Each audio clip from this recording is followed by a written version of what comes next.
Welcome to Expedition. Please like, comment, and subscribe, and press the bell icon for quick notifications. Thank you. Welcome to Expedition. আমি রূপম।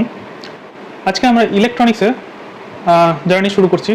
তো ইলেকট্রনিক্সের উপরে mainly আমরা অঙ্কগুলোই করব এখানে, আর তার জন্য যতটুকু আমাদের থিওরি দরকার সেগুলো আমরা বলে নেব। আমরা জানি যে তোমরা বিভিন্ন জায়গায় থিওরিটা তোমরা সবাই কোনো না কোনো টিচারের কাছে পড়ো, অঙ্ক প্র্যাকটিস করতে একটু প্রবলেম হয়, তাই আমি বেসিক্যালি এখানে অঙ্কগুলি প্র্যাকটিস করাবো পরপর। থিওরিটা জাস্ট একটু আলোচনা করে নেব। তাহলে ইলেকট্রিসিটি বা কারেন্ট বলতে কি বুঝি আমরা? ইলেকট্রিসিটি বা কারেন্ট, জলবিন্দুগুলো অনেকটা ইলেকট্রনের মতো এবং এই পাইপটা হচ্ছে তারের মতো। তাহলে যেমন প্রেশার, এই পয়েন্টে প্রেশার আর এই পয়েন্টে প্রেশারের ডিফারেন্স যদি থাকে তাহলে একটা প্রান্ত থেকে আরেকটা প্রান্তে জল প্রবাহিত হবে, সেরকমই কারেন্ট প্রবাহিত হওয়ার জন্য, ইলেকট্রন ফ্লো হওয়ার জন্য পরিবাহীর মধ্যে দুটো প্রান্তে ভোল্টেজের ডিফারেন্স হয়। ভোল্টেজ মানে হচ্ছে এনার্জি। তাহলে এখানে এনার্জির ডিফারেন্স থাকার ফলে একটা প্রান্ত থেকে আরেকটা প্রান্তে ইলেকট্রন ফ্লো করে। মানে ইলেকট্রনগুলো সবসময় লো পোটেনশিয়াল থেকে হাই পোটেনশিয়ালের দিকে মুভ করে এবং কারেন্ট তার ফলে উল্টো দিকে, অর্থাৎ হাই পোটেনশিয়াল থেকে লো পোটেনশিয়ালের দিকে মুভ করে। ধরো এটা হচ্ছে V1 ভোল্টেজ, এটা হচ্ছে V2 ভোল্টেজ। আমি যদি মনে বলি যে V2 ভোল্টেজটা V1 এর থেকে বড়, তাহলে কারেন্টের ডিরেকশন হবে এদিকে আর ইলেকট্রনের ডিরেকশন হবে এইদিকে। ঠিক আছে?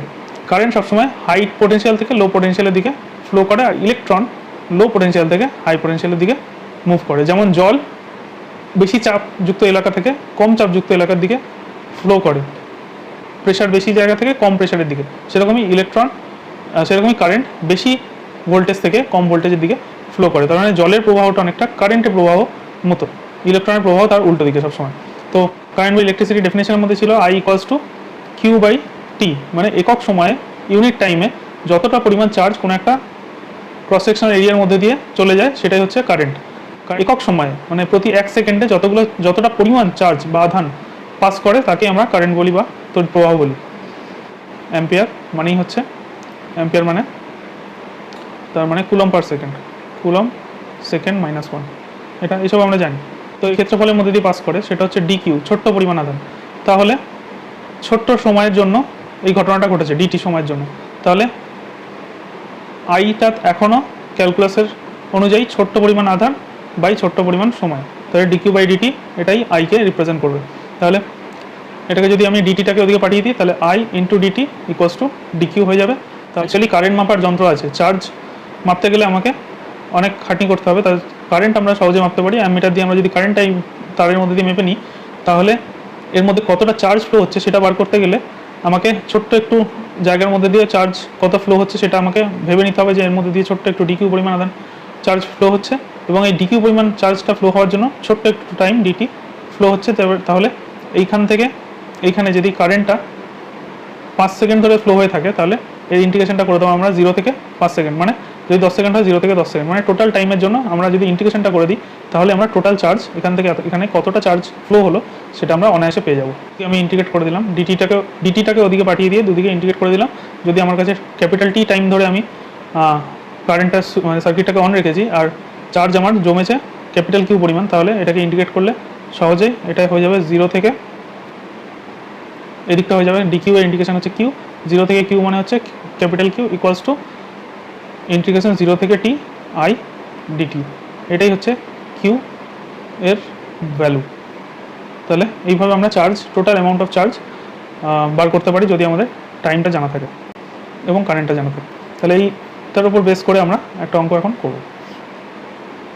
তাহলে এই অঙ্কটা আমরা একইভাবে এই ফর্মুলার উপর বেস করে করতে পারি। চলো দেখো, এখানে বলেছে যে এখানে কারেন্টের পরিমাণটা বলে দিয়েছে, এখানে কোনো তারের মধ্যে দিয়ে তড়িৎ প্রবাহ, এটা এত কারেন্ট কোনো একটা ওয়্যারের মধ্যে দিয়ে পাস করছে যাচ্ছে, ঠিক আছে, তারের মধ্যে দিয়ে এতটা কারেন্ট ফ্লো হচ্ছে। টাইম বলেছে 0 থেকে 1 সেকেন্ডের মধ্যে, আর টাইম বলেছে 1 সেকেন্ড থেকে 2 সেকেন্ডের মধ্যে কতটা পরিমাণ চার্জ তৈরি হবে। তাহলে চার্জের ফর্মুলা অনুযায়ী চার্জ = টাইম ইন্টারভ্যাল কোথা থেকে কোথায়, আমি আগে T1 থেকে T2 টাইম ধরে নিচ্ছি, তারপরে লিমিটগুলো বসিয়ে দেবো। একবার লিমিট বসাবো T1 এর জায়গায় 0 আর T2 এর জায়গায় 1, আবার লিমিট বসাবো T1 এর জায়গায় 1, T2 এর জায়গায় 2। তো আগে এমনি জেনারেল ইন্টিগ্রেশন করে নিই। এটা হচ্ছে 4π sin πt dt, এটা হয়ে যাবে। এখনই আমরা করলাম, তাহলে 4π বাইরে চলে যাবে, T1 T2 আর এটা sin πt dt। তাহলে ইন্টিগ্রেশন করলে কী হবে, সাইন থিটা ইন্টিগ্রেশন হচ্ছে minus cos theta, sine n theta integration হচ্ছে minus cos n theta by n. তাহলে সেটাই হচ্ছে এখানে T1 থেকে T2। তাহলে এটা হচ্ছে ইন্টিগ্রেশনটা, এটা হচ্ছে কিউ এর ভ্যালু। ঠিক আছে, এবার এক নম্বর কেসের ক্ষেত্রে কিউ এর ভ্যালু হবে 4 পাই, এই মাইনাসটাকে আমি বাইরে বের করে দিচ্ছি।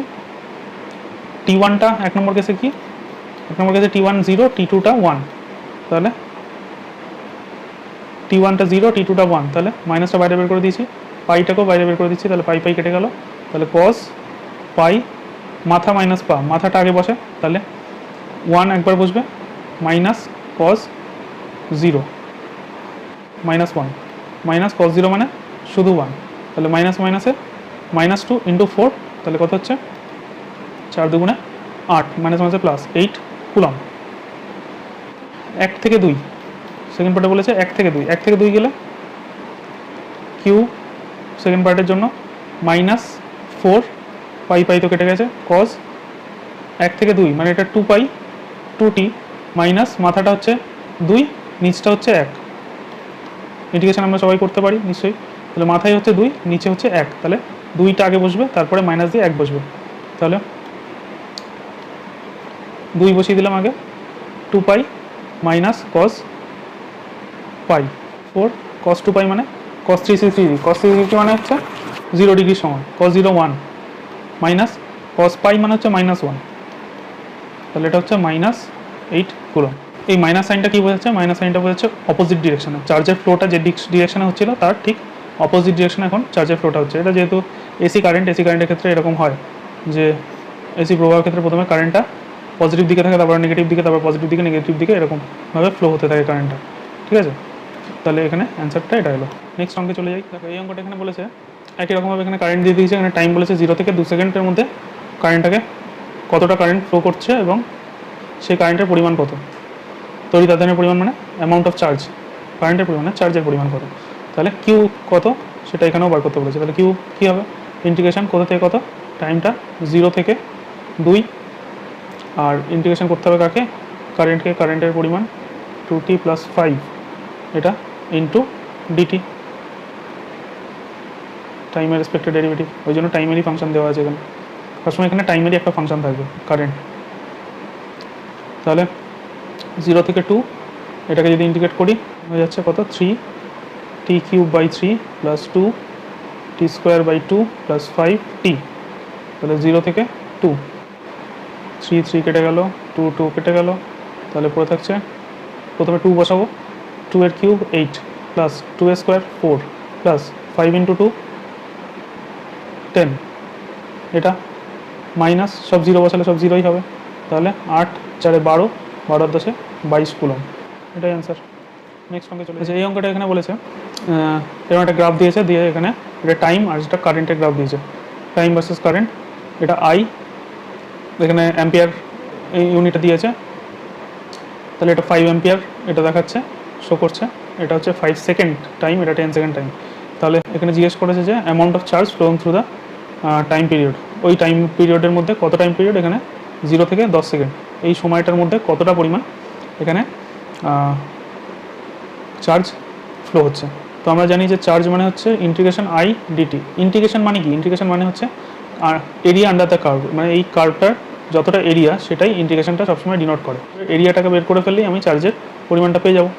ঠিক আছে, তাহলে এখানে এরিয়াটা কত হচ্ছে দেখা যাক, এটা হচ্ছে 5 ইউনিট আর এটা এদিকটাও 5 ইউনিট, তাহলে এই ট্রায়াঙ্গেল, এই ট্রাপিজিয়ামটার এরিয়া, একবার ট্রাপিজিয়ামটার এরিয়া বার করতে, বা ট্রায়াঙ্গেল প্লাস স্কোয়ারটা করে দিতে পারি, তো ট্রায়াঙ্গেল প্লাস স্কোয়ার করে দিই, তাহলে এই ট্রায়াঙ্গেলটার এরিয়া কত, এরিয়া অফ ট্রায়াঙ্গেল হচ্ছে half into base 5 height 5, base এই যে 5 হাইটও 5 এখানে লেখা আছে, তাহলে 25/2 এত, এটা যেহেতু এরিয়া বেরোচ্ছে তাহলে এটা চার্জ কুলম্বে বেরোবে, কুলম, তার সঙ্গে এরিয়া অফ স্কোয়ার, এখানে স্কোয়ার এরিয়া হচ্ছে এটা 5 থেকে 10 মানে এটা 5 আর উপরটাও 5, তাহলে এটা স্কোয়ার এমনি বোঝাই যাচ্ছে, রেক্ট্যাঙ্গেল হলো একই ব্যাপারই হতো, তাহলে এটা লেন্থ একটু ব্রেথ করতাম, এখানে স্কোয়ারই দিয়ে দিয়েছে, তাহলে 5 5 25, তাহলে 25 কুলম, তাহলে টোটাল চার্জ হচ্ছে 25 প্লাস 25/2, 87.5 কুলম্ব। ওহমস লতে আমরা কি জানি যে আমরা যদি কোনো একটা পরিবাহীর বা কন্ডাক্টরের বাড়াতে থাকি, এটা ভোল্টেজ, এটা কারেন্ট গ্রাফ, তো ভোল্টেজ যদি আস্তে আস্তে বাড়াতে থাকি তাহলে কারেন্টও বাড়তে থাকবে। যতটা ভোল্টেজ বাড়াবো ততটাই কারেন্ট বাড়ে, যতটা ভোল্টেজ বাড়াচ্ছি ততটাই কারেন্ট বাড়ছে। এইভাবে একটা স্ট্রেট লাইন গ্রাফ আমরা পাই সবসময়, ঠিক আছে? তাহলে এই যে স্ট্রেট লাইন গ্রাফটা পাই, তার মানে ভোল্টেজ আর কারেন্টের রিলেশন হচ্ছে একটা সরলরৈখিক সম্পর্ক, বা এটাকে বলা হয় ডিরেক্টলি প্রপোর্শনাল রিলেশন। তাহলে V is directly proportional two I, যত আমি ভোল্টেজ বাড়াবো তত কারেন্ট বাড়বে। তো এটাকেই আমরা পরে প্রপোর্শনালিটাকে তুলে দিয়ে লিখেছি ভি ইকুয়ালস টু আই আর। তো এটা আমরা জানি। এছাড়া রেজিস্ট্যান্স, মানে রেজিস্ট্যান্স কী কী বিষয়ের উপর নির্ভর করে? ফাংশন রেজিস্ট্যান্স যে function of length, area of cross section, মানে এই যে তারটা আছে, তারটার এই যে এরিয়া অফ ক্রস সেকশন, এই এরিয়া অফ ক্রস সেকশন, এটা মানে তারটাকে মাঝখান দিয়ে কেটে দিলে যে সার্কুলার এরিয়াটা পাবো সেই এরিয়া অফ ক্রস সেকশন। আর তারটা কতটা লম্বা তার উপর, আর কি, আর মেটেরিয়ালটার উপর নির্ভর করে। তাহলে এটাও এইভাবে রিলেটেড যে R is directly proportional to length, R is inversely proportional to area. এগুলো সব আমরা ক্লাস 10-এ পড়েছি, ওই জন্য আমি বেশি বলছি না। তাহলে এখান থেকে আমরা পেয়েছিলাম R directly proportional with L by A. এখান থেকে আমরা আরেকটা লাইন করে পেয়েছিলাম যে আর ইকুয়ালস টু, এই প্রপোর্শনালিটা উঠে গিয়ে রো এল বাই এ, যেখানে রোটা হচ্ছে রেজিস্টিভিটি, বা বাংলায় বলে রোধাঙ্ক, তাই তো, এটাকে রোধাঙ্ক বলে। তাহলে এই রেজিস্টিভিটি ইউনিট কি? ইউনিট হচ্ছে রেজিস্টিভিটি ইউনিট ওহম মিটার, এটাও আমরা জেনেছি। এই রেজিস্টিভিটিকে উল্টে দিলে 1/রেজিস্টিভিটি করে দিলে, 1/রেজিস্টিভিটি করে দিলে এর নাম হচ্ছে সিগমা। এটা হচ্ছে পারমিটিভিটি, এটার নাম পারমিটিভিটি। এর ইউনিট হচ্ছে এটারই উল্টো, ওহমকে ওহম টু দি পাওয়ার -1 আর মিটার টু দি পাওয়ার -1। এই ওহম টু দি পাওয়ার -1কে আমরা আবার লিখি কি? মো। তো এটাও আমরা লিখতে পারি, এটার ইউনিট। এটা হচ্ছে, এইটা হচ্ছে আমার রিলেশন, এই রিলেশনটা আমার বারবার কাজে লাগবে। R equals to rho L by A, কারণ রোটা হচ্ছে রেজিস্টিভিটি, যেটা মেটেরিয়ালের উপর ডিপেন্ড করে, যেটা যার জন্য আর কি রূপোর মধ্যে দিয়ে কারেন্ট, রূপো বা সিলভারের মধ্যে দিয়ে কারেন্ট তাড়াতাড়ি যায়, আর অন্যান্য মেটেরিয়ালের মধ্যে দিয়ে কারেন্ট অতটা তাড়াতাড়ি যায় না। তো এটা হচ্ছে ওই রেজিস্টিভিটিকে বোঝায়। আর এটা হচ্ছে লেন্থ, যত তারের বেশি হবে তত রেজিস্ট্যান্স বেশি হবে। এগুলো সব আমরা ক্লাস 10-এ পড়েছি, তো তোমরা এগুলো জানো যে এই যে তত তার রেজিস্টিভিটি কমে যাবে, কেননা মোটা পাইপের মধ্যে দিয়ে কারেন্ট, মানে জল সহজে পাস করতে পারে যেরকম, সেরকম কারেন্টও মোটা তারের মধ্যে দিয়ে সহজেই চলে যেতে পারে, রেজিস্ট্যান্স কমে যাবে। তো আমরা এখানে ডিটেলে থিওরি আলোচনা করছি না, তাই জন্য এটা জাস্ট এইটুকুই বললাম। তো এটার উপর বেস করে আমাদের কী কী অঙ্ক আছে চলো দেখে নিই। এখানে যে কটা অঙ্ক আছে সবই ওই R equals to rho L by A, এই ফর্মুলা দিয়ে আছে। তো এখানে দেখো দুটি তারের ব্যাস, দৈর্ঘ্য মানে এল, লেন্থ, ব্যাস মানে ব্যাস মানে হচ্ছে তারের, এই তারটার এই যে প্রস্থচ্ছেদের তার ব্যাস। তার মানে এটাকে যদি আমরা এই দিক থেকে দেখি, তাহলে এটা জিনিসটা এরকম দেখতে লাগবে, একটা সার্কেল। তো সার্কেলটার একটা নিশ্চয় ব্যাস আছে, সার্কেলটার একটা নিশ্চয় ব্যাস আছে, এটা হচ্ছে ডায়ামিটারটা। তাহলে 9 অঙ্কটা বলেছে দুটি তারের ব্যাস, রোধ এবং উপাদানের রোধাঙ্ক প্রতিটির অনুপাত 1:2 আছে। দুটো তারের রোধের অনুপাত আমি মনে করছি R1 আর R2, তাদের অনুপাত হচ্ছে 1:2। ব্যাস আমি মনে করছি ব্যাস হচ্ছে D1:D2, ব্যাসের রেশিও যা হয় রেডিয়াসেরও রেশিও তাই হয়, তাহলে R1:R2 সেম 1:2। উপাদানের রোধাঙ্কেরও অনুপাত, রোধাঙ্ক হচ্ছে R1:, রোধাঙ্ক হচ্ছে ρ1:ρ2, এটাও হচ্ছে 1:2। তাহলে জিজ্ঞেস করেছে কার রেশিও, তাদের দৈর্ঘ্যের অনুপাত কত, দৈর্ঘ্য মানে লেন্থের রেশিও জিজ্ঞেস করেছে, L1:L2 কত। আমরা জানি R equals to rho L by A, এখান আমরা লিখতে পারি R1/R2 ইকুয়ালস টু রোটা এর সঙ্গে ডিরেক্টলি প্রপোর্শনাল, তাহলে ρ1/ρ2 ইন্টু লেন্থটা ডিরেক্টলি প্রপোর্শনাল, তাহলে L1/L2। এটা এরিয়াটা ইনভার্সলি প্রপোর্শনাল, উল্টো প্রপোর্শনাল, তাহলে এটা হয়ে যাবে A2/A1। তাহলে এগুলো সব ভ্যালু বসে যাবে, R1/R2 1:2, এটাও এগুলো সব বসে যাবে। তাহলে এখানে এটা হচ্ছে 1/2, রোটাও হচ্ছে 1/2 ইন্টু লেন্থটা আমি জানি না, ঠিক আছে। আর এরিয়াটা হচ্ছে কি পাই আর স্কোয়ার, একটা সার্কেল হয় দেখলাম, সার্কেল এরিয়া হচ্ছে পাই আর স্কোয়ার, তাহলে পাই R1 এটা হচ্ছে pi R2 square by pi R1 square, তাহলে পাই পাই কেটে গেল। তাহলে এখানে 1/2 কেটে যাচ্ছে, তাহলে এটা যদি ওদিকে চলে যায় তাহলে L2টা উপরে চলে যাবে, L1টা নিচে চলে আসবে। এটা ইকোয়াস টু হয়ে গেল R2/R1 তার স্কোয়ার। এবার R2/R1 কত? R1/R2 হচ্ছে 1/2, তাহলে R2/R1 হচ্ছে 2/1, তাহলে এখানে হবে এটা 2/1 তার স্কোয়ার, তাহলে L2/L1, তাহলে এটা L2:L1, এটা হচ্ছে 2 2 4 1, 4:1 হচ্ছে L2:L1, তাহলে এখানে আমাকে বার করতে হবে অ্যাকচুয়ালি L1:L2, তাহলে L1:L2 হচ্ছে 1:4, লেন্থের রেশিও হচ্ছে 1:4, এটা আমার অ্যান্সার। দুটো তারের দৈর্ঘ্যের অনুপাত বলে দিয়েছে এখানে L1:L2 1:2, রোধের অনুপাতও বলে দিয়েছে R1:R2 1:2, রোধাঙ্কেরও অনুপাত বলে দিয়েছে ρ1:ρ2 1:2। জিজ্ঞেস করেছে ব্যাসের অনুপাত কত, ব্যাসের অনুপাত মানে রেডিয়াসের অনুপাত আর ডায়ামিটারের অনুপাত সেম হয়, যেহেতু ব্যাসার্ধের ডবল হচ্ছে ব্যাস, তাই জন্য ব্যাসার্ধের অনুপাত আর ব্যাসের অনুপাত সবসময় সমান হয়। তো ব্যাসের অনুপাত যা হবে ব্যাসার্ধের অনুপাতও তাই হবে। ব্যাসার্ধকে আমরা ডি বড় হাতে ডি দিয়ে যদি রিপ্রেজেন্ট করি তাহলে এটা সেম হবে, এটা যা হবে এটাও তাই হবে। ব্যাসের অনুপাত বার করতে বলেছে, ঠিক আছে। তাহলে একই রকমভাবে R=ρ/L/A, তাহলে একই রকম R1/R2 ρ1 ρ2 L1 L2 A2 A1, একই রকমভাবে এটা কত রেশিও 1:2, সব 1:2ই আছে, 1:2 1:2, লেন্থের রেশিও এখানে 1:2 বলে দিয়েছে। এখানে এইটা বার করতে বলেছে pi R2 square by pi R1 square, তাহলে এখানে একটা একটা কেটে গেল, তাহলে 2টা ওদিকে চলে গেল, 2 পাই পাই কেটে গেল R2/R1 হোল স্কোয়ার, তাহলে R1/R2 হচ্ছে এটা 1/2 হয়ে যাবে, আর স্কোয়ারটা ওদিকে চলে গেলে রুট হয়ে যাবে, তাহলে এটা কী দাঁড়ালো R1:R2 1:√2, ঠিক আছে। এখানে R2/R1 ছিল, এদিকে আমি R1/R2 করে দিয়েছি, তাহলে এটা উল্টে গেছে আর স্কোয়ারটাকে ওপারে পাঠিয়ে দিয়েছি, তাই জন্য রুট হয়ে গেছে, তাহলে অ্যান্সার হয়ে গেল আমার এটা। ওকে, নেক্সট অঙ্ক দেখো। একটি ধাতব তারকে 20% দৈর্ঘ্য বৃদ্ধি করা হলো, তারটির রোধ কত শতাংশ বৃদ্ধি পাবে? একটা ধাতব তার আছে, তার দৈর্ঘ্য 20% বাড়িয়ে দিয়েছে, তাহলে একটা তার ছিল, তাকে টেনে তার লেন্থ 20% বাড়িয়ে দেওয়া হয়েছে, তো এতটা ধরো বেড়ে গেছে, 20% বাড়িয়ে দেওয়া হয়েছে, তাহলে লেন্থ যদি বেড়ে যায় তাহলে রেজিস্ট্যান্স বেড়ে যাবে, তারটির রোধ কত শতাংশ পরিবর্তন হবে? তাহলে সেটাই জিজ্ঞেস করেছে যে যদি 20% আমি লেন্থ বাড়াই তাহলে রেজিস্ট্যান্সের কী পরিবর্তন হবে। তো ধাতব তারের টান দিয়ে দৈর্ঘ্য পরিবর্তন করা মানে কি, এরকম ছিল, একে ধরে যদি আমি টানি তাহলে তারটা তার সরু হয়ে যাবে, লেন্থে নিশ্চয়ই বাড়বে কিন্তু তারটা তো সরু হয়ে যাবে, কেননা তারটার ভলিউম তো ফিক্স, এখানে যা ভলিউম ছিল এখনও ভলিউম ফিক্স আছে, ভলিউম তো বাড়বে না, বরং তারটা যতটা ক্ষেত্রফল ছিল এই ক্ষেত্রফলটা এখানে কমে যাবে। এর ক্ষেত্রফল যদি A1 হয়, এর ক্ষেত্রফল যদি A2 হয়, এখানে A2টা কমে গেছে A1-এর থেকে, ঠিক আছে।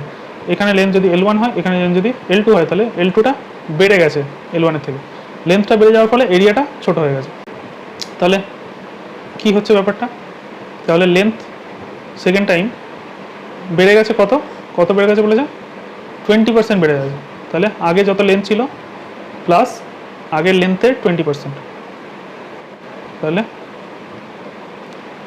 5 একে 5 6 6/5 L1, এটা এখন L2 নতুন length into area, length into area করলে আমরা ভলিউম পাই, তাহলে আগেও যা ভলিউম ছিল এখনও তাই ভলিউম আছে, তাহলে আগে যা এরিয়া ইন্টু লেন্থ এখনও এরিয়া ইন্টু লেন্থ সমান আছে, তার মানে আগের ভলিউম আর এখনের ভলিউম দুটোই সেম আছে, তার মানে আগের এরিয়া ছিল A1, লেন্থ ছিল L1, এখন এরিয়া হয়ে গেছে A2, লেন্থ হয়ে গেছে L2, এটা সবসময় মেনটেন করে চলেছে। তাহলে L1/L2 এটাই হচ্ছে A2/A1, L1/L2 চলে গেল A2/A1, এটা হবে। L2টা হচ্ছে 6/5 L1, তাহলে এখানে বসিয়ে দিই, L2টা হচ্ছে 6/5 L1, L1 কেটে গেল, তাহলে A2/A1 এটা হচ্ছে যেটা কিনা আবার L1/L2, সেটা হচ্ছে 5টা উল্টে গেল, উল্টে গিয়ে এটা হয়ে যাবে 5/6, 5টা উপরে চলে যাবে 5/6, তার মানে L1 বাই L2 মানে 5/6, A2 বাই A1 মানে 5/6, তাহলে R equals to rho L by A। তাহলে মেটেরিয়ালটা ফিক্স আছে, মেটেরিয়ালটা চেঞ্জ হচ্ছে না, তার মানে রোটা কনস্ট্যান্ট। এখানে রোডটা যেই কনস্ট্যান্ট হয়ে গেল তাহলে আর সমানুপাতিক L বাই A হয়ে গেল। তাহলে R1 by R2 equals to L1 by L2 into A2 by A1 হয়ে গেল, তাই না? তাহলে L1 বাই L2 কত? L1 বাই L2 হচ্ছে 5/6, আবার A2 বাই A1 এটাও হচ্ছে 5/6, তাহলে 25 বাই 6 6 36, 36। তাহলে R1 হচ্ছে 25x হলে R2 হচ্ছে R1 25x হলে R2 হচ্ছে 36x। তাহলে কতটা বেড়েছে? বেড়েছে কত? 25 10 35 36, 11x। তাহলে 11x বাই 25x, তাহলে 11x বাই 25x ইন্টু 100,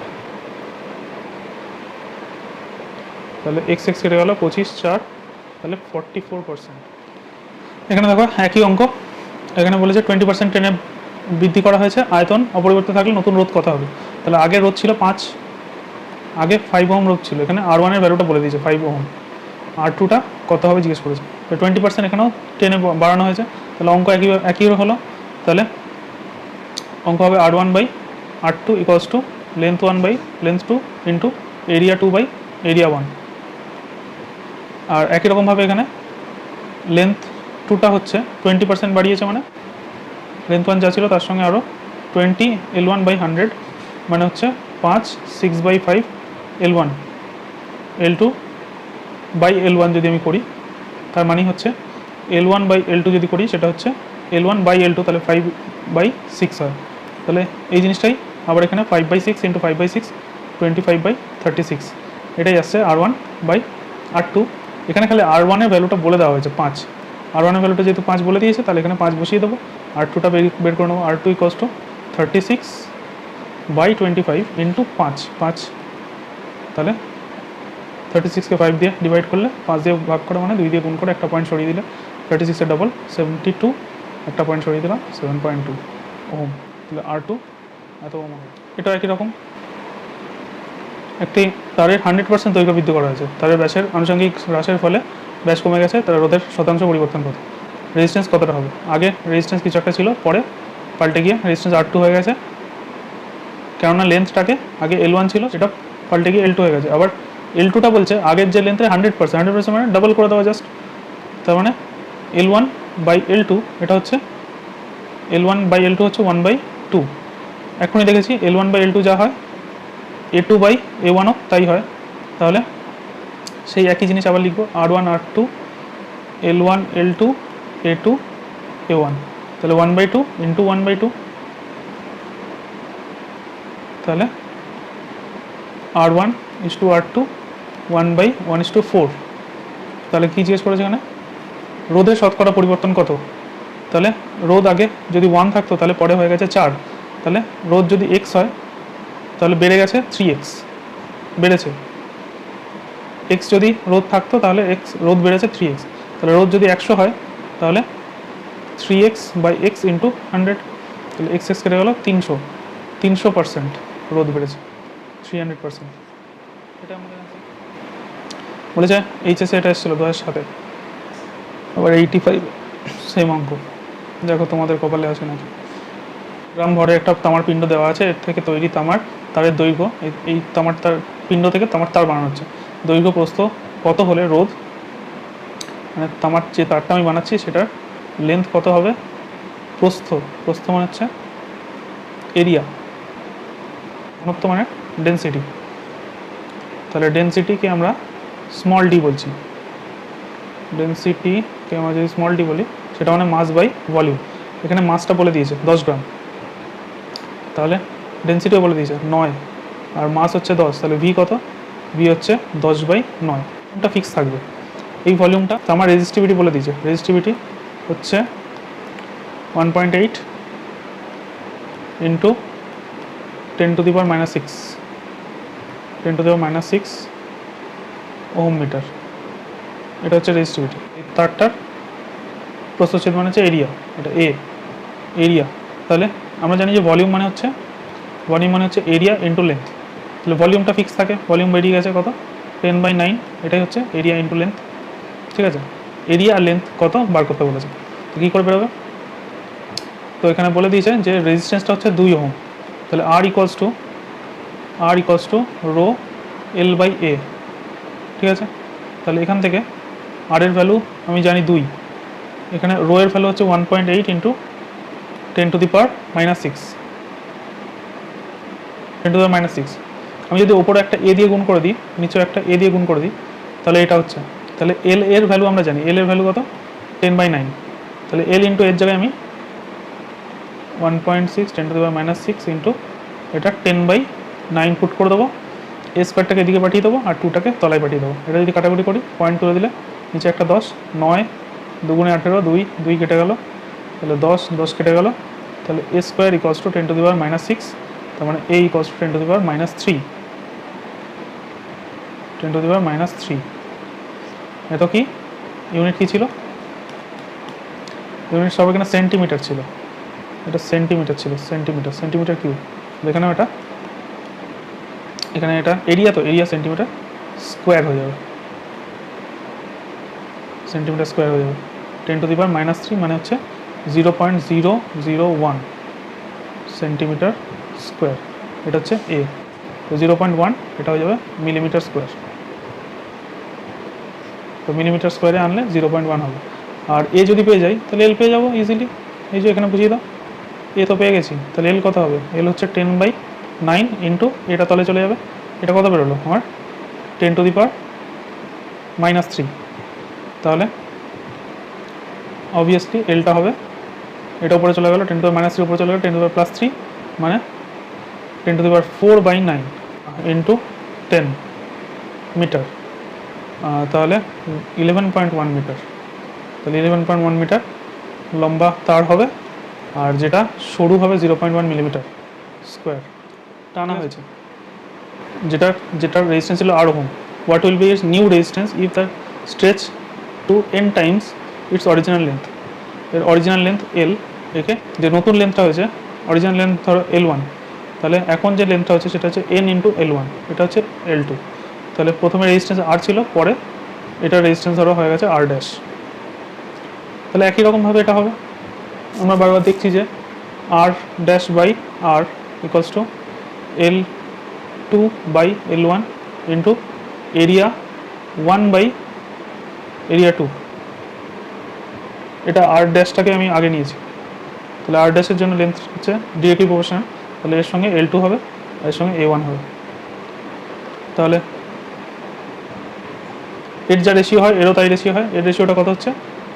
এর রেশিওটা হচ্ছে n2/n, তাহলে এরও রেশিও হচ্ছে n, তাহলে R dash equals to n into n into R. তাহলে আর ড্যাশটা তোমার হচ্ছে n স্কোয়ার ইন্টু আর। এটা যত টাইমস হবে তার স্কোয়ার ইন্টু আর। যেমন 1/5 অফ L1 বাড়ানো হচ্ছে 20%, তাহলে 1/5 অফ L1 বাড়ানো হলে হবে না, কতটা পরিমাণে কনভার্ট করা হচ্ছে।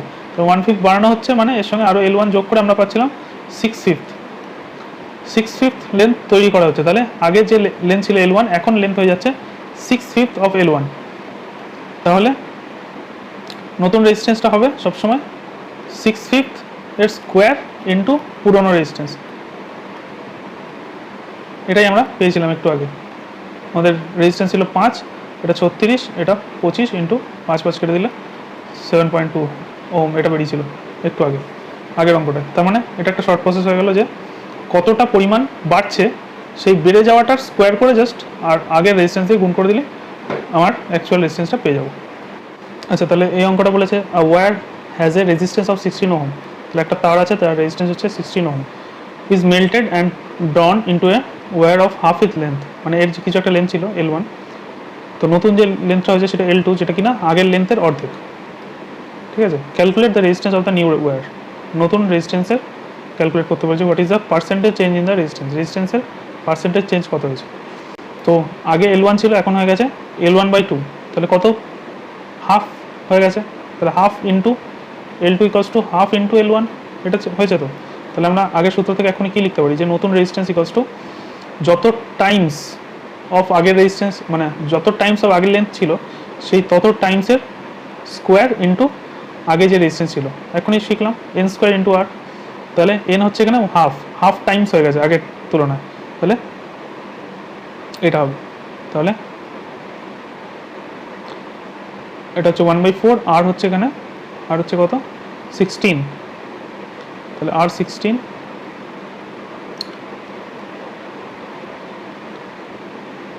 তাহলে নতুন রেজিস্ট্যান্স হচ্ছে 4 ওহম। তাহলে কতটা কমলো, 16 থেকে 4 হয়ে গেল। পার্সেন্টেজ চেঞ্জ 16 মাইনাস 4/16 ইন্টু 100, কমে 4 হয়ে গেছে। তাহলে 12/16 ইন্টু 100, তাহলে 4 3 12, 4 4 16, 4 25, 100, 75% রেজিস্ট্যান্স ডিক্রিজ করে গেছে, 75% কমে গেছে রেজিস্ট্যান্স, ডিক্রিজ করে গেছে।